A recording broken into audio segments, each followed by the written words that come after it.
everybody. It's Brad Nordstrom here live at Max Performance and Fitness here in West Fargo, North Dakota. Welcome back to the MPF podcast. So you're telling me we're not live? We are not live once again. It's just a YouTube video. So, yeah, I can cut, I can edit, I can do...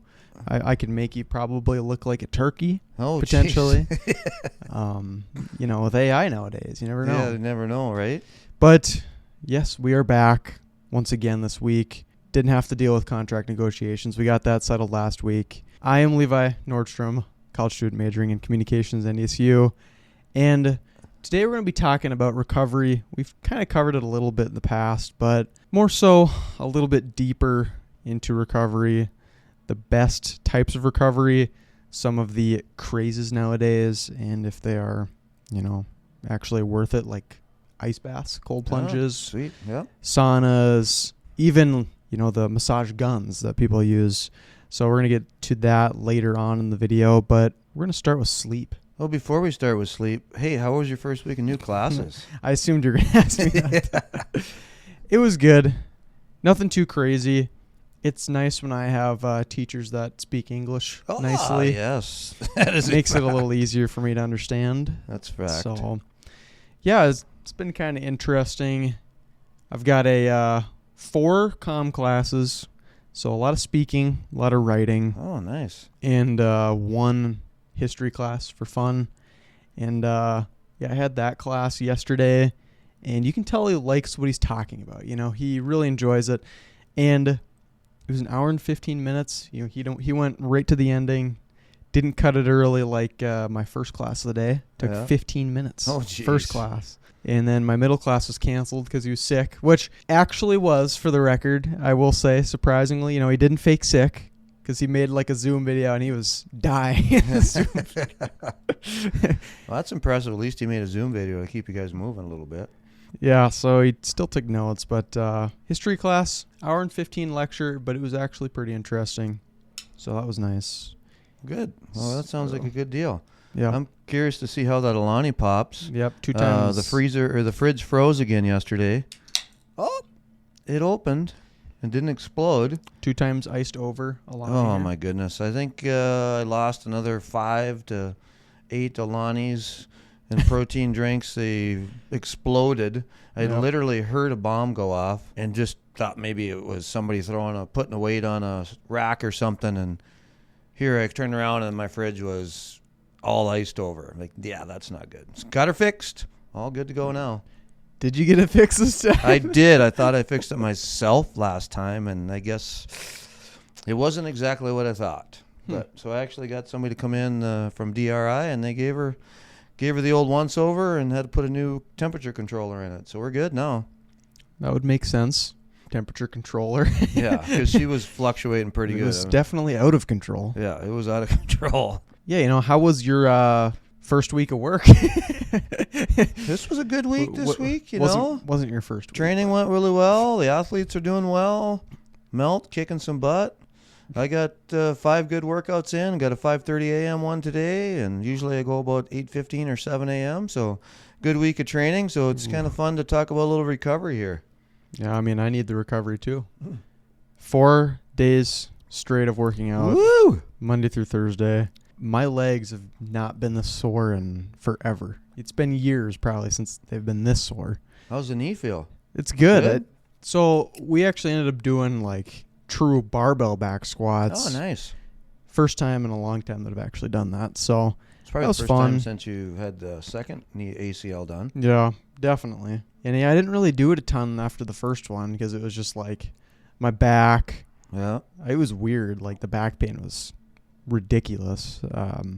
But yeah, it was interesting. It was nice to get back. But my quads are now they're on fire. Almost off the bone, potentially. Yeah, they're screaming at you. Yeah. So, let's talk about some recovery. Like I said earlier, sleep is number 1. It's the safest way to recover. It's supposed to have 7 to 9 hours of sleep. That's what you're supposed to aim for. Do you get that? Now, that's the real question. You come here like 4:30? I'm here at 4:45 pretty much every day. A lot of times on Fridays, John will open. As long as I've got somebody to close, I'm going to have him open. I still come at 5:30 to lift with my wife, which is great. So get my lift done early that day. I'm in bed usually at 9 o'clock. So I would say by 9:15, 9:30 at the latest, I'm sleeping. Depending. I might watch a couple YouTube videos to make me laugh. I like to have something lighthearted before I fall asleep, just to kind of perks me up a little bit. I don't want to have anything really heavy on my mind when I'm trying to sleep. So I want something lighthearted. So let's just hypothetically say I go to sleep at 9:30.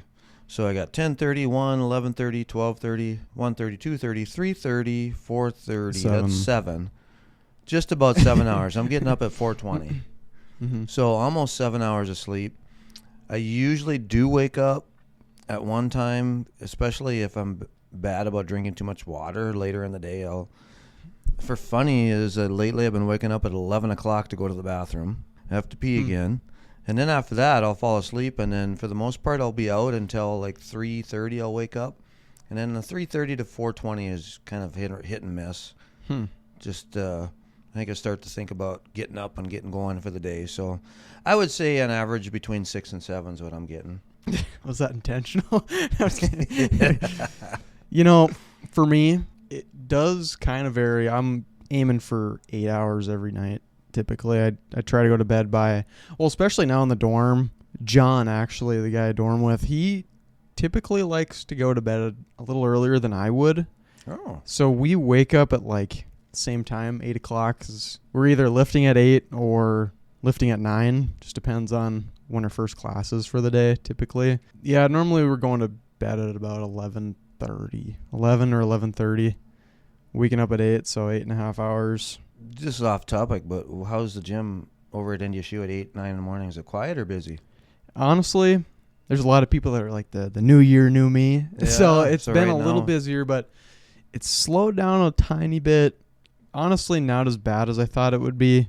I would say you're not waiting for people at your spot. That's good. You're not typically waiting. Keep it rolling. So there's enough people in there to be like, it's kind of busy, but as long as you're doing your own thing, you're on your supersets and stuff, you shouldn't have to wait much. I mean, there's a lot of dumbbells and stuff anyways, so. Right. Yeah. Okay, so you're talking about sleep. How about naps? Do you like to nap or no? I don't, because for me, I can only nap for 30 minutes max. Yeah.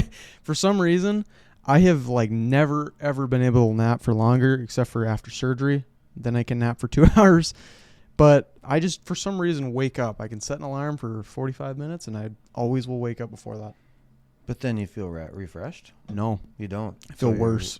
You feel For some reason, it's like, okay, well, think about it. Your typical cycle is 90 minutes long, your sleep cycle. If you wake up before that, you're going to feel a little fatigued because you haven't made it through your whole cycle. So if I wake up 30 minutes into the cycle, I'm going to be fatigued when I wake up. Over time, I might feel a little bit better.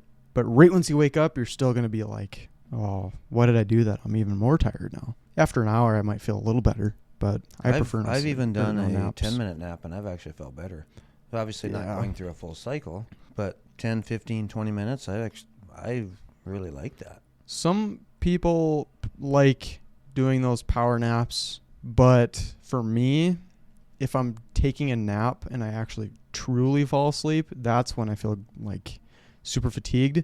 But if I'm like, quote unquote, resting my eyes and I'm not actually falling asleep, you're kind of in that twilight phase, then you could feel better. I could totally see that where it's kind of like a little reset for the mind in a way. Man, sleep is a tough one because a lot of people struggle to fall asleep. Yeah, a lot of people struggle falling asleep, and that's where, like, I mean, if you look at stress is at an all-time high right now, and it's not going to go anywhere down. So what stress do? Stress depletes a lot of minerals. So I take magnesium glycinate, which I think everybody should be taking.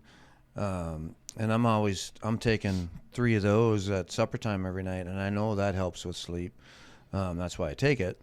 And then I do have some liquid melatonin that I get from Nutridyne that I actually don't mind. Mm-hmm. I'm not 100% sure if it really truly helps me sleep or not. I think sometimes it gets in your head if you start to use it all the time. Mm-hmm. And I don't use it on a weekend or whatever. I feel like I sleep just as good. But yeah, everybody there's the stress thing really screws with people and their sleep patterns. And that's where the exercise actually does come into play and helps with that. Helps relieve your stress. I've noticed that it takes me a lot longer to fall asleep when I think about football or basketball. I'm always thinking about the sports. I always am typically, but if there's some major event coming up, I could start to like think about that or something for the next day, even like not sports related. So maybe other people can relate. Like thinking about an upcoming test or something that you might not feel prepared for. It's always a big thing. Just other basic things. What am I going to have for breakfast? That stresses you out? It's not stressing me out, but I'm saying You're thinking about it? There's things that I think about that gets me excited. There's not things that stress me out.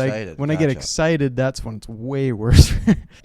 So while we're talking about sleep and you mentioned football, just a quick little who's winning this weekend? Denver or Buffalo? I have the Bills winning. Just wild. Rams or the Bills? Rams. I have the Rams winning the Super Bowl. Really? Which is surprising considering they've played a little poorly. Seahawks, 49ers. Unfortunately, I had the Eagles winning against the 49ers and then also winning against the Seahawks. It's going to be tough to beat the 49ers, mainly because of their coaching, I would say, is probably better than the Seahawks. However, Seahawks have been playing really well this year. Sam Darnold at quarterback is going to be interesting to see, but I'm going to go with Seahawks because home game, 12th man. Patriots, Texans. Patriots because you think so? Nico Collins is going to be out, possibly, likely. Their best wide receiver. They're going to be able to move the ball against that defense? The Patriots? Are the Patriots going to be able to move the ball against Houston? Mm-hmm. I don't know. I kind of feel like the Texans might pull that off. CJ Stroud, have you watched him play lately? No, I can show you some clips about him freaking out in the pocket and fumbling the football and having 3 turnovers. That's no good. Yeah, I'd be in pocket presence is at an all-time low for him. So I'm going to say he's probably stressed out a little bit. He's a little stressed. He needs more sleep. He needs to get some more sleep. Yep. And then the last one, Indiana or Miami? Indiana. I got a bad feeling it doesn't even be close. I think it'll be close. I hope it's close. I mean, it's at Hard Rock Stadium, Miami home game. Yeah. So I think it'll be close. Well, I'm not going to lose any sleep over those games, but, and I'm probably going to still sleep well and not worry about them until the game happens. But it should be a fun weekend of games. All right. Moving on. All right. Well, enough of the sleep talk. After that, I mean, sleep is obviously most important, so you got to spend the most time on it. But if you're having trouble sleeping, hit me up. I mean, we're not going to talk about gummies or anything. I mean, I hear people use gummies to sleep too, but no, we're not going to worry about that. Let's get some magnesium in you. Well, I will say one quick thing: melatonin. You quickly talked about that. Every once in a while, I have melatonin. If I'm just super excited, I don't know. There's just things I get excited about. Every once in a while, I use melatonin. I always have the most just obnoxious dreams. I never have any dreams without melatonin, but with melatonin, I do, which is just weird to me. That's funny. Because I got chased by ice. Remember I told you that? Everybody's talking about ice now, and for some reason they were chasing me with shotguns. Holy! It was a whole car chase. That's funny. I don't know. It's been a while. Were you in the pickup or were you in? Yeah, I think so. I don't know if it was a pickup, but I was driving something. Yeah, that was a little dream I had. But here's a tip: stop watching the news. It's not as bad as it looks, and it's not as good as it looks. Keep that in mind. Proper nutrition, hydration could be. So, what would you say this is like? 1A and 1B. Sleep 1A was 1B. Pretty close. This is huge. Possibly. I mean, nutrition's important, of course, for your body. I feel like if your body's feeling good, you're going to be feeling good mentally. Yep. Protein repairs muscle tissues. Carbs replenish glycogen. Big word of the day. There we go. And, of course, hydration-wise, we got electrolytes. I mean, water, of course, is important. I seen something where it's like, I can't remember how much water is in your brain or I don't know if it's like your head. There's a certain amount of water in your head and you can get headaches if you're not having enough hydration. I can see that for sure.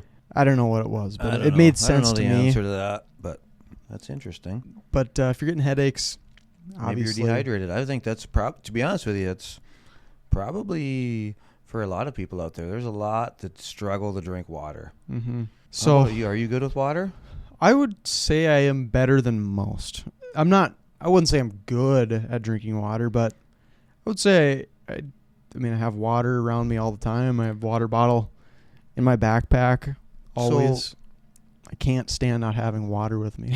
So you like to have it with you. You say pretty good. A lot of people struggle drinking water. Like my wife, for example, I do not know if she drinks even 8 ounces of water a day. she'll have a little bit of Diet Coke, and it's not like she drinks a case of Diet Coke either, so I find that weird. She'll have a little coffee in the morning and some wine at night. It's like, so now she's starting to get into it. She'll drink some of the, what do we got what's that bottled water we have at home? Let's get some more of the mineral water. San Pellegrino. Yeah, she's been drinking that. I think some people do not like, they say water's got a taste or a flavor and they don't like it. To me, I don't taste anything. It's probably like the fluoride or whatever. If you're drinking out of tap water, it tastes a little different. It can. Yeah. But yeah, I think that, if you're having trouble drinking water, you need to kind of look at some tips or try to search it up, figure out what works for you. I mean, I think that the mineral water really has made a difference for my wife. She'll drink that. I don't mind it, but I have no problem drinking tap water. Some people put, Propel in their water. Propel. There's also there's little things. I mean, little packets. John's got them in the fridge where they're little flavor things that you can put in the water. That can help if you prefer different, a flavor. Ice water. A lot of people prefer ice water over just a normal water bottle. Oh, really? I'm not a fan of ice water unless it's super, super hot. I love ice water if I'm really thirsty. Yep. But I would prefer just a normal plastic water bottle if I'm at school, Yeah, I think that hydration is huge in this state, and then the other thing would be, depending on your sweat, how much sweat you do while you work out, or whether you're doing saunas and whatnot, is that you will run into some mineral imbalances, so that you're gonna want to have, maybe some of those joy bursts, or one of those will help, and salt, like the LMT, that product you can put in your water bottle that's got more salt in it. That's important too with rehydrating and prevents cramping and fatigue. And so really you got to listen to your body and figure out what's going on here. Some people have no problems and they're fine, they do well, and then others, why do I cramp up all the time, or why do I feel like garbage, why do I have a headache? Well, let's take a look at a few different things before we think, oh my word, I got a tumor, I'm dying. So yeah, as an Arnold once said, it ain't a tumor. What movie was that? I don't know.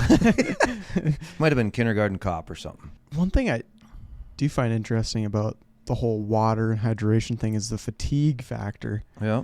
People always say, I need caffeine, but if you have enough water, you will feel a little bit more fresh, a little bit more, I don't know what you call it. You just feel a little better. I feel like it might not be that it wakes you up, because it's not. I mean, it's just water. There's no caffeine in it. There's no, but it sugar in it. It makes you feel fresh. Kind of perks up your metabolism a little bit. Kind of boosts it up a little bit. Get your cells fired. Just think of your cells are kind of jumping around now that they got a little extra water. Otherwise, they're sluggish. It's kind of sludgy in there, and then you start to get hydrated, and the cells are all woohoo, moving around. So yeah, it perks you up. It definitely does. Now let's go into training smart. Can be a big factor in recovery, because you don't have to recover as long if you're training smart. If you don't pull a muscle, if you pull a muscle, you're going to have to idle her down, be a little more careful. And so training smart, you're pretty experienced with this. How does training smart kind of help you recover, maybe not pushing yourself every time you're in the weight room to, where you're dead exhausted? I would say this is obviously right there. I mean, some of us have a tendency to go balls to the wall every single day, and if you do not do the above, which definitely happens, that's when you start to have your injuries and your breakdowns, because you're breaking your body down when you're training hard. And so you need to be able to build it back up. So the training smart is huge. So I've seen it both ways, where you kind of we can push a little bit harder. And then other ways where, hey, let's idle down here a little bit. You've been grinding, and how you feeling? And I'm on the kind of the end of it where I struggle sometimes to idle down. I try to push hard all the time, and that's where you really got to focus on your sleep and whatnot. So, for example, we had some tough workouts, and now we get to Thursday. Last night, I was like, holy, I am beat. I mean, we were probably in bed, getting ready for bed by 8:50, finished watching a show, just exhausted. And then this morning, I must have had a good quality sleep. I woke up and I was fine. I was ready to go. And sometimes you can feel your body almost regenerate at night when you sleep. I never used to, and I think I pay more attention to it now. You might wake up at 1, 2 in the morning and have to go to the bathroom, and you're like, oh my word, I'm so sore. And then by 4:30 when you get up, you're like, holy smokes, it's amazing. I feel so much better. Mm-hmm. So, and I was able to push pretty good today now. So with that being said, I like to kind of idle down. Like if I'm going to come in and work out tomorrow, I'm going to go lighter on the cardio. I'll probably go 80% of what I would go. And then if I'm going to do some lifting, I'll do rotator cuff work, maybe some dead hangs, maybe some farmer carries, stuff, deadlift, some just kind of longevity type training. So I think that is what's hard, is that people need to understand that, all right, I pressed heavy Monday, I pressed heavy Wednesday, I pressed heavy Friday. Maybe alternate that a little bit. Let's say you're not going to be there on Friday, then all right, I'm going to press heavy Monday and Wednesday. So you're going to make all your days. Let's maybe press heavy Monday, lighten your load Wednesday, go heavy Friday. Mm-hmm. And then leg days would be the same. I mean, we had a tough leg day Tuesday. Thursday came around, and to be honest with you, I had barbell squat, and I didn't squat. I did goblet squats because my knee was hurting. So I'm like, all right, well, this doesn't feel right, so why don't we modify a little bit? And I went lighter, and then the legs feel better now. So, yeah, you got to listen to your body. That's huge. Underrated note here is if you're training too hard and you're, pushing yourself all the time, you almost build up some excuses to where you think like, oh, this is, my body can't handle this. That's I should take some days off, and then you kind of get out of your rhythm. And that's the problem, exactly. You almost just fall out of rhythm in a way, and then maybe you stop showing up for a while. No, I think that is a problem with the majority of the people. And now, like you said, the resolution people are seeing that right now because they went so dang hard, got so dang sore, and they're like, can't do this. This is too hard for me. That's because you weren't training smart. Mm-hmm. And there's times where, like I said, yesterday I was supposed to squat, wasn't feeling right, so I just went lighter. I just kept going, but I just went lighter. And it mentally is challenging for me, but I knew it was the right thing to do. And I was like, today I feel great, so I knew it was the right thing to do. Mm-hmm. Now on to the next point, mobility / kind of light cardio. Foam rolling, of course, is a common thing if you want to roll out your legs, your IT band. That was kind of a thing that I always had to do. Upper back. You can't really roll out your lower back, from what I heard. Not really. It's a little kind tough. of hard on the low back. Yeah, hard on the vertebrae. So, some light cardio. Walking around, something that actually we got a random call when John and I were in the dorm room of our buddy. He woke up at I don't know what it was, 5 a.m. or something like that. And he went to the school to get breakfast because he has a really early class, just to realize that the class was canceled or whatever. And he was like, I already lifted as well, so I walked all this way and stuff. And I was like, well, actually, that actually helps you recover. Yeah. And I mean, light cardio, walking around, maybe just taking a nice walk, especially if it's nice outside. Maybe walk a mile on your day off, gets the legs moving.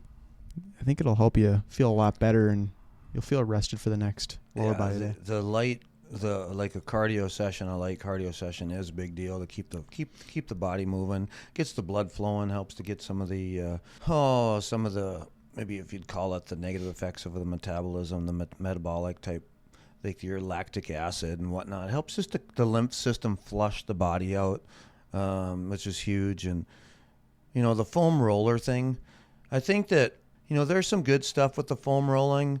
I think it's mainly, for some people, it's probably more mental than actually helping, which I really don't care. Because if you feel like this really helps me, then freaking do it. Like the massage guns, I think they're the same thing. I do think you can get in there and work on, because you get the trigger points in your muscles that you've got I like a lacrosse ball. You got to get in there and hold over that trigger point. Like lacrosse balls are probably better than foam rolling because it's easier to target a specific spot. Right, you can target a specific spot, and I think that it's one of those things too people like a foam roller, I feel like getting out there, like if you're just getting in the gym and you grab a foam roller, you can do that. If you grab a lacrosse ball when you're just getting in the gym when you're not warm, that actually hurts pretty bad. So it's like you almost got to warm the body up a little bit with a little light activity. Then you use that lacrosse ball. I think it helps a little bit more. I like using the foam roller on like my hamstrings if they're feeling really tight. The glutes helps, I feel like that's what helps me the most. Maybe cracking my back a little bit, just kind of loosen up a little. I prefer that. But what I did actually read when I was getting this all ready was the foam rolling could be more of like a placebo type feel where it's not really doing a ton, but people mentally kind of like that. That's kind of why I always say, if you feel like it helps, just do it. I mean, because what's wrong with it? I mean, if it mentally helps you, then you do that. That's not a problem. Yeah, we kind of discussed how it increases the blood flow. One little note, after our lower body day, I think that was Tuesday, Wednesday morning, extremely sore. I actually like going down the stairs because I was like, actually it's tough, but I think it might just kind of help warm up my lower body in general. So, and the walk all the way to the gym, that was a challenge, but I feel like it's better than, driving over. Right. I don't know. I preferred walking, to be honest. I like that. Well, I think it's a great idea to get moving, get the steps in, get as many steps in as you can each day. Now we have reached the trendy recovery options with the cold plunge to start. A lot of people like this nowadays, especially. It's all over TikTok where you have your small little ice bath thing in the backyard, or they're breaking the ice off the top, or whatever. Some people have like an inflatable one, Yep.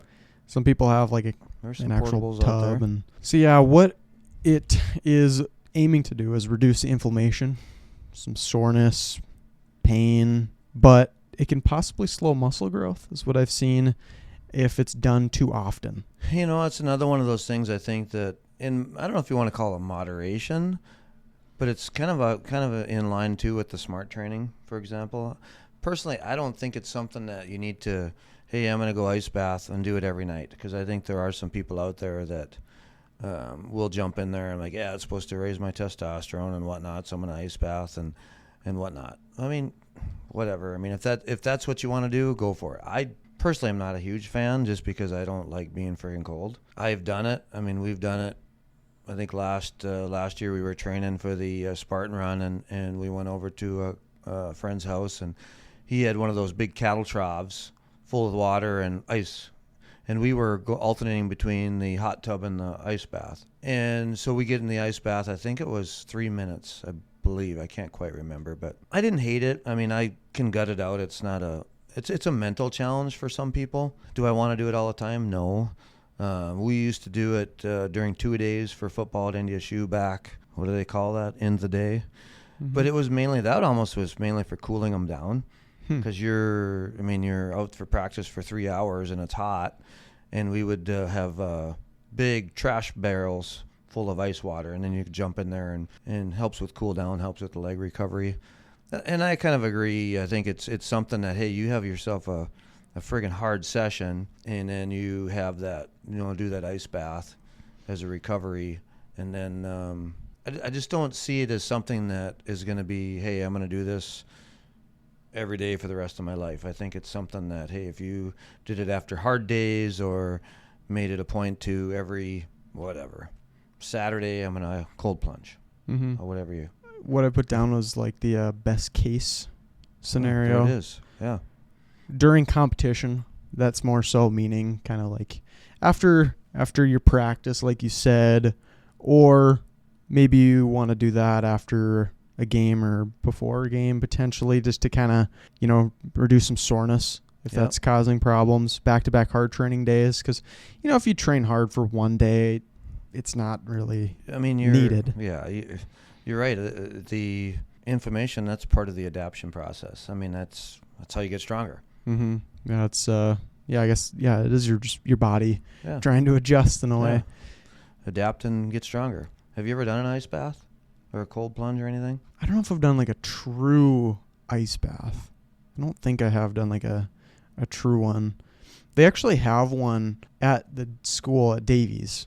I remember they had one. They just never used it. I guess they've used it in the past. It was in like the trainer's room. Yep. I don't really think I've ever truly done one. I don't know. I've tried cold showers before.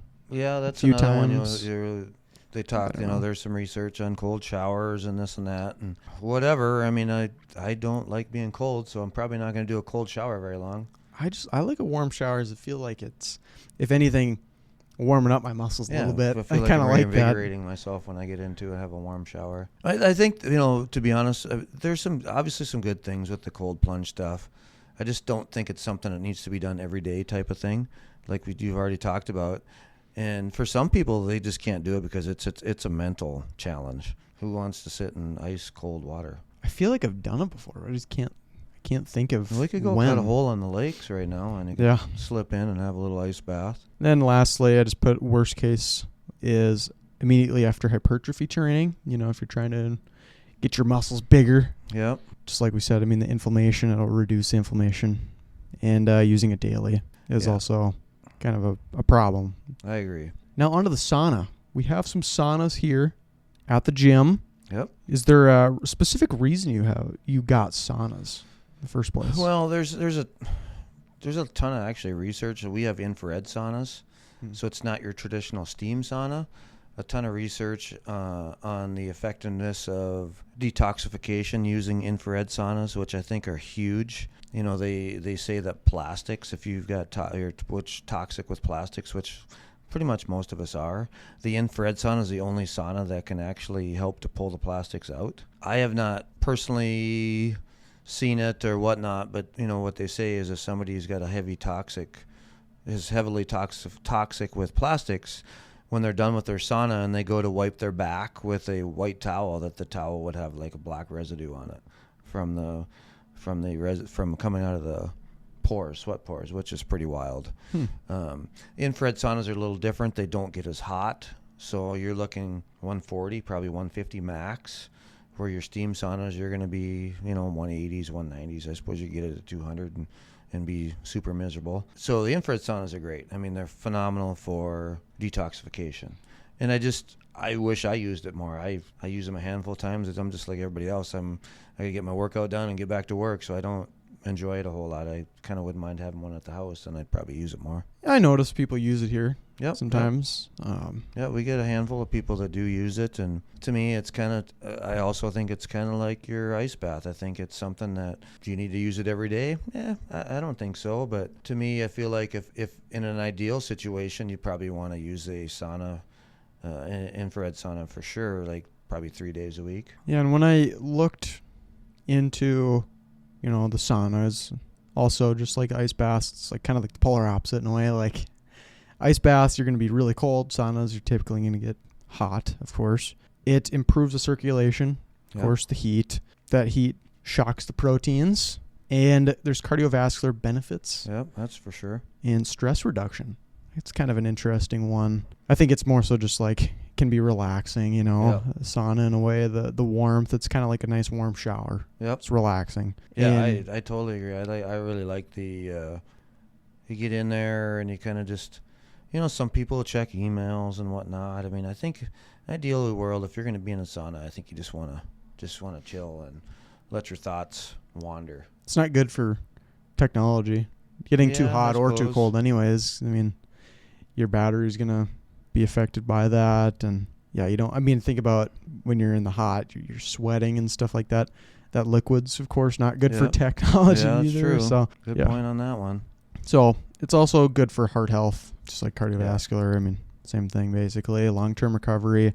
Not a shortcut for fat loss or a replacement for training. Exactly. This is like the one big note I seen about that was you just don't want to use that as an excuse. I am in the sauna. I'm sweating my candy out, or whatever you call that. Right. No, that's for sure. It's another tool to use as a I don't know if you call it an amplifier of your progress or whatnot, but it's there to help you continue to progress, not the only tool. Mm-hmm. And I think the thing that not so much, I suppose infrared saunas would be too, but that's the other problem with saunas, if you're sauning all the time, and especially if you're going super hot, is mineral imbalances once again. And I think that that's where you probably do have to to look at more rehydrating with mineral water and adding minerals more into your supplement routine. So that one can be definitely a problem, and I think that can cause some negative effects. Could be heart health, could be a number of things, and muscle cramping and whatnot, just due to dehydration and not hydrating well enough after sauna use. And it's not truly just I got to drink more water. It's like, oh, we're probably going to have a mineral imbalance because of all the sweatings going on. Let's talk about some more placebo type recovery methods that aren't as effective as the ones we've discussed. Of course, these are still fairly popular. I mean, we've got compression gear. It can slightly improve blood flow and soreness, but it's just like kind of like similar to the sauna where it's amplifier. Yeah. That compression gear can help slightly, but it's not going to be like a major difference. I've never done them. I've seen them, and I see that, you can buy them and have them at home, the big leg ones. You pull them up, and it's basically like it's almost like a massager, really. And compress it, contract, and relax and whatnot to work on circulation. Yeah, I mean, it makes sense. Yeah. And if you really like it and it feels good for you, give her. And then supplements marketed for recovery specifically. There's not a lot of benefits when you're intaking enough calories and protein, because obviously protein kind of helps you recover, and it's just not necessarily needed compared to purchasing other supplements that might help you recover quicker in the gym, with the stuff we've talked about on the supplements podcast. Right, and I think the big ones would be your branched-chain amino acids, keeping them up, and obviously you talked about the protein. Creatine is another one that's huge, and if there's definitely plenty of, I don't know if you want to call them hocus pocus things out there, but I think that those are your main ones. No, I know we have a massage gun here actually. Yep. So there's some little gadgets and gizmos that are also maybe not as effective. Red light therapy, I've kind of heard of that before. There's places you can go for that. Cryo chambers, very popular. Cryo chambers. I've done one of those. They're actually kind of interesting. It helps with comfort, potentially placebo. They're not useless, not game changers. But what does a cryo chamber really feel like? Because that's kind of like that's pretty unique. It's kind of like an ice bath, but it's not, because you're not getting wet. So the one I did, I think they had just opened up the one over here by the gym. And they're still going, so I mean, people go there. Mm-hmm. I think a lot of them use it for recovery from injuries mainly. I'm trying to go off of what I did. I think if I remember, I had a pair of shorts on, and then you'd put something on for your toes, and then your like gloves or something on your fingers, and you literally just got in there and stood in it, and then it was like a dry cold almost. So you didn't, I feel like sometimes you get into an ice bath and you just get in there and you just shiver. You just tense up. I don't remember tensing up like that when in a cryo chamber. Now, with that being said, it's funny, I still have it open on one of my screens here. I get a industry magazine every month or a quarter or whatnot, and there's a machine now out there. It's called contrast therapy. It's all in one machine. So instead of going back and forth between a cold plunge and a hot tub, this actually has it all in one unit. So it's like you get in this piece of equipment, you sit in there, and then it folds around you. You pull the handles down, and it'll do the cold. It'll act like a cryotherapy chamber, and then however long it's set for, and then it'll flip and turn like a sauna. It heats you up after that, and you can do contrast training like that. So it's actually really interesting, and I'd never seen one like this. And of course, it's not anywhere close to here, but I kind of want to check one of these out. These are pretty cool. Is your head the only thing out of it? Your head is the only thing that's outside of it. So it's like the iron lung or whatever they call it. The iron lung. You seen that?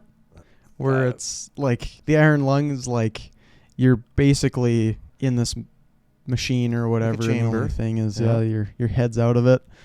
Yeah, I could see that happen. Being a thing though, cryo chamber, it's something that completely surrounds your body. They make it cold.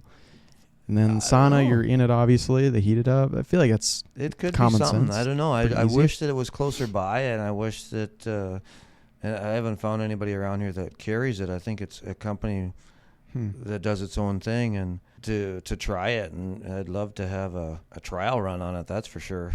That'd be sweet. So maybe they're watching the show right now, and they'll sponsor hit us up. I'm just gonna say it right now. It's Hex Wellness is the one that has it. Hex has a contrast therapy type machine. Super cool. So Hex, if you guys are watching this, and I'll maybe we'll hit you up on the we're gonna add a Hex on the comments, and we want to try out one of your machines. Let's get it up here in North Dakota. I think the one thing that we didn't talk about as recovery is massages. I did notice that.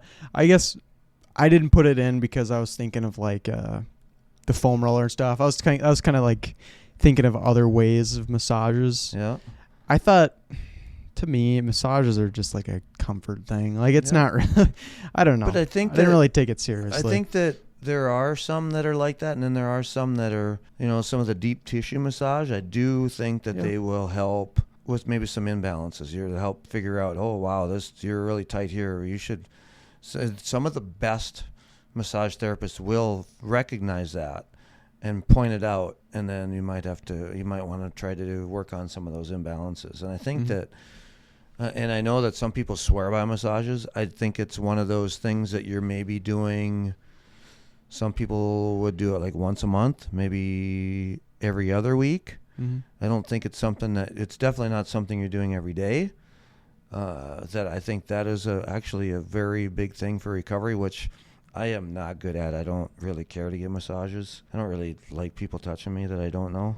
So that's my own issue with it. But massage therapy with the right masseuse is huge. That is a game changer for some people. So that's one area that I think that if you've never done it and you're having certain issues, I would look at doing a massage, finding that masseuse and doing a massage therapy. Red light therapy I don't have a whole lot of experience on. I know there's stuff out there for it. Yeah. I could see the deep tissue massage. I mean, it's like your lacrosse ball in a way. Like they can target that specific area if they notice it. Exactly. That's exactly what it is. They're targeting that area, and then they'll work on it and so forth. How about like adjustmants? Like, that's kind of an interesting I knew I one. had something else in my head, and that was it. I think Last if you one, had a good chiropractor, I think that is a key as well as far as for recovery. Once again, I don't think it's something that needs to be done, definitely not every day. Is it a once a week thing? For some people it is.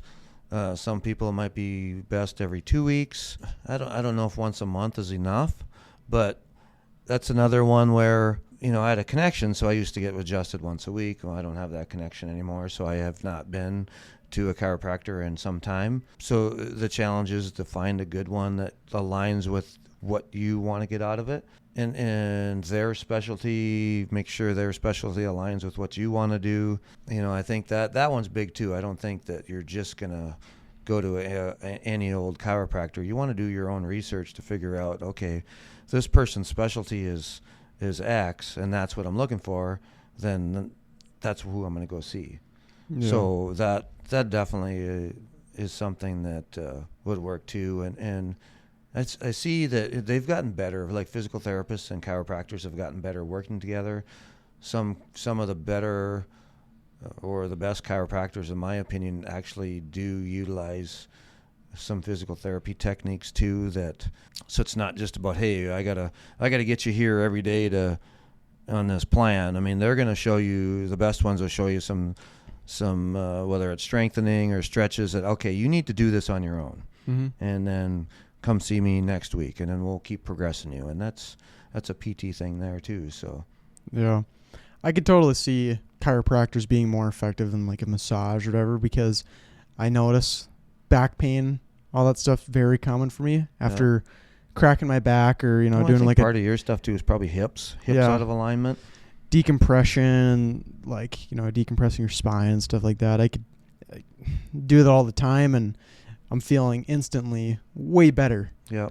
So I feel like that's definitely a lot more effective, at least for me, than maybe some other things we've discussed. Is there anything else you would like to talk about before we wrap up this episode? No, I think that we really did nail it. There's so many things out there, and you got to figure out what works for you. If you've not tried anything, then you got to try stuff. Mm-hmm. I mean, it's not going to change if you don't try anything. Yep. I think within a nutshell, I think saunas are awesome. Cold plunges are awesome. I just don't think they need to be an everyday awesome. They're not an everyday thing. Could be once a week. Could be every other day. Could be however. Could be once, like I said, I think more than once a month. But I mean, it could be sporadically utilized. And the massage guns and the foam rollers to how you want to use them. That makes you feel better mentally. Sleep is huge, obviously. If you have trouble sleeping, we got to figure out why do you have trouble sleeping. Hydration, mineral imbalances, making sure we're working on some of that stuff. And I would say, you nailed it. And you got to figure out what works for you. Physical issues, almost all of these are like fixable. Yeah. I would say absolutely. Just have to find the right thing that works for you. And hopefully this episode kind of helped you get some ideas. And recovery isn't colorful. I wrote this, by the way. I like just want to let you know, recovery isn't colorful. The black and white basics work the best. Sleep, food, smart training, of course, if they're done properly. There's minimal need for ice baths, sauna, and other recovery methods. With that being said, subscribe to the MPF podcast. So we are here to give you guys good fitness advice every Sunday. Make sure you guys like this video if you enjoyed, and put a comment below of any questions you have. And we'll see you guys in the next episode.